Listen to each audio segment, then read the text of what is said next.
Hello tout le monde, bienvenue sur ma chaîne. Aujourd'hui, on se retrouve pour la troisième partie du thème astral de Adil. Dans la première partie, nous avons vu les planètes personnelles avec les signes et les maisons qui sont dedans. Ensuite, dans la partie 2, nous avons vu la suite, donc les planètes transpersonnelles et plus les placements. Cette troisième partie, nous allons voir les signes en maison. Pour le rappel, les maisons en astrologie, c'est des domaines de vie. Donc il y a maison 1 jusqu'à maison 12 qui représentent également les signes astrologiques dans l'ordre du zodiaque.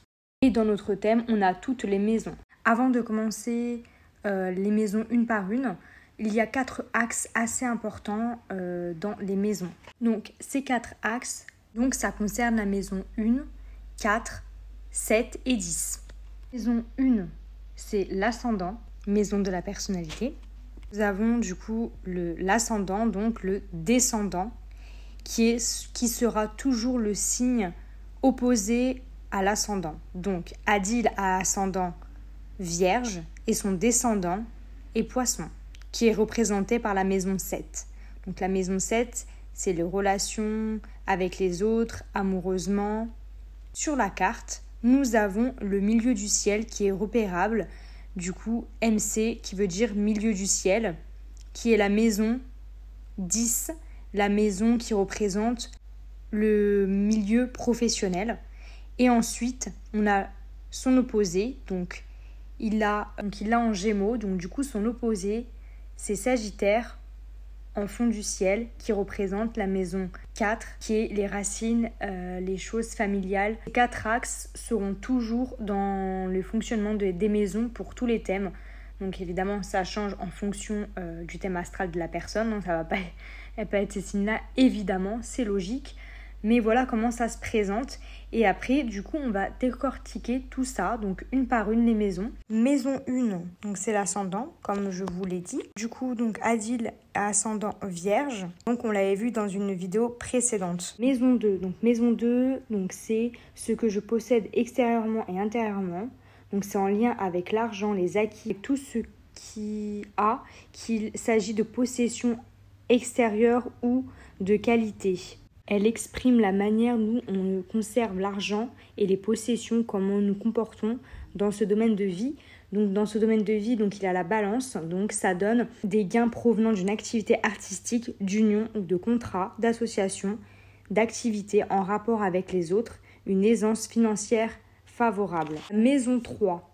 Donc c'est une maison de mouvement, de communication, d'écrit, de savoir, de connaissance, d'apprendre ou de se former et qui est curieuse, en mouvement permanent, en lien avec des manières dont en rencontre avec les gens. Il l'a en Scorpion. En Scorpion, ce que ça donne, risque d'ennui lors des déplacements, jalousie, secret ou difficultés dans les rapports avec l'entourage. Et donc pour la médecine, psychiatrie, esprit critique. Donc 4, donc c'est la fond du ciel. Donc c'est nos racines, nos familles, la maison, nos parents, nos foyers. Elles représentent notre point d'ancrage, comme les racines d'un arbre.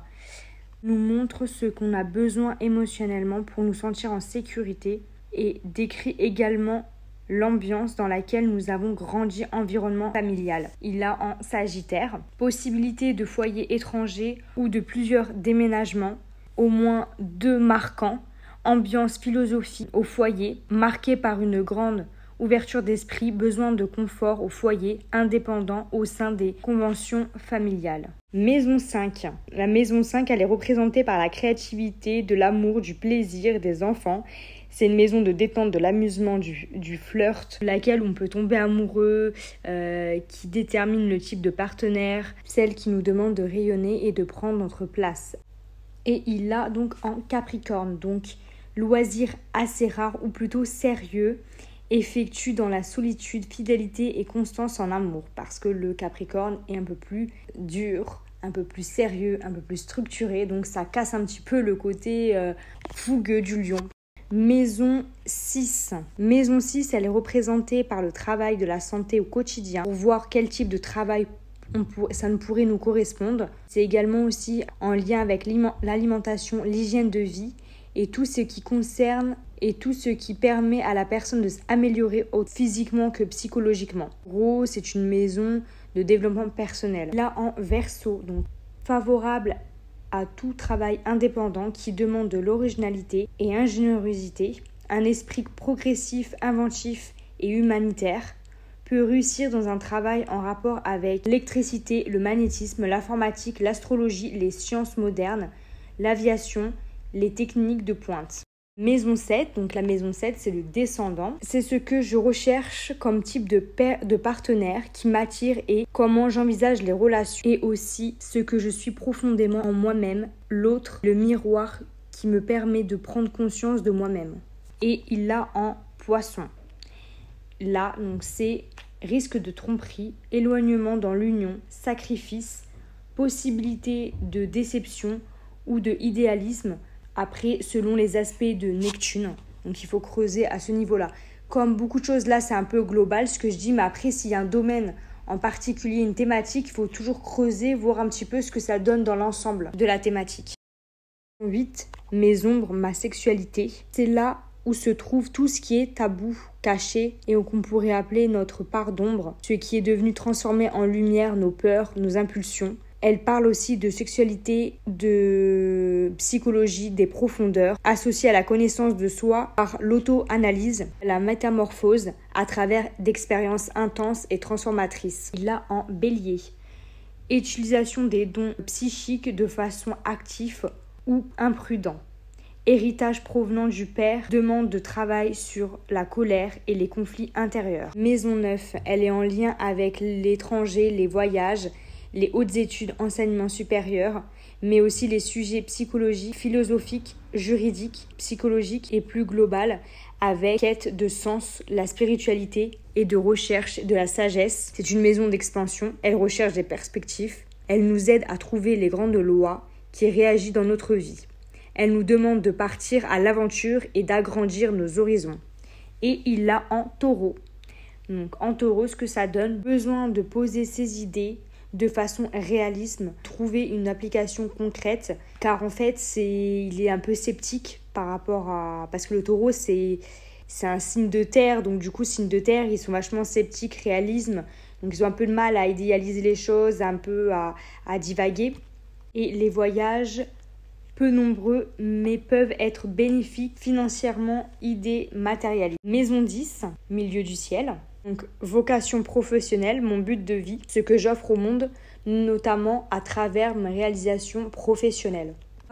En Gémeaux, donc travail qui demande de bonnes facultés intellectuelles, un bon sens d'adaptation, un travail en rapport avec le commerce, la communication, les écrits ou les déplacements. Et il a un don pour le journalisme ou la littérature. Maison 11. C'est une maison d'avenir, de projets, mais aussi de différence. Ce qu'on va faire ensemble, amis, des groupes, associations, aussi participation sociale, des enjeux de société, d'intérêt ou des enjeux collectifs, humanitaires, écologiques, associatifs.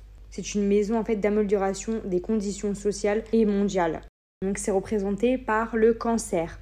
Popularité au niveau amical, spontanée par la famille, tendance à materner les amis ou à être materné par eux. Amitié davantage féminine, où se mêle une forte sensibilité, des sentiments de tendresse. Les projets peuvent être en rapport avec la famille, le foyer, la foule, le public. Maison 12, donc la dernière maison. Cette porte qui s'ouvre sur un autre monde, celui de l'invisible, d'autres plans de conscience, d'autres manières de lire le monde. Elle vous invite au retrait spirituel, à la sagesse, ou du lâcher-prise, de l'abandon, de notre ego. Elle nous permet de nous écouter, souvent des dons psychiques, intuition. Elle est connectée avec la vie, l'univers, et c'est également la maison d'aide, donnée aux autres, de l'empathie et du soutien. Donc Adil, là en Lion, une grande force d'âme qui aide à surmonter les épreuves de la vie, à transcender les obstacles avec du courage et de la détermination, trouve son efficacité dans la paix intérieure, le calme et la sérénité. Là, c'était les signes en maison. Pour ceux qui sont intéressés que j'analyse et j'interprète leur thème astral, j'ai créé récemment un site que je mettrai en lien en barre d'infos lire en fait un champ avec tout ce qu'il faut pour le thème astral.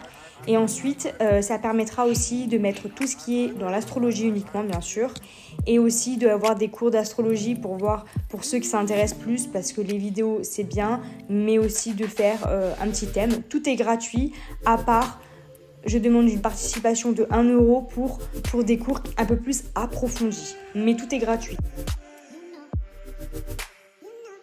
Donc c'est la fin de cette vidéo. Si tu n'es pas abonné, n'hésite pas à t'abonner. À plus!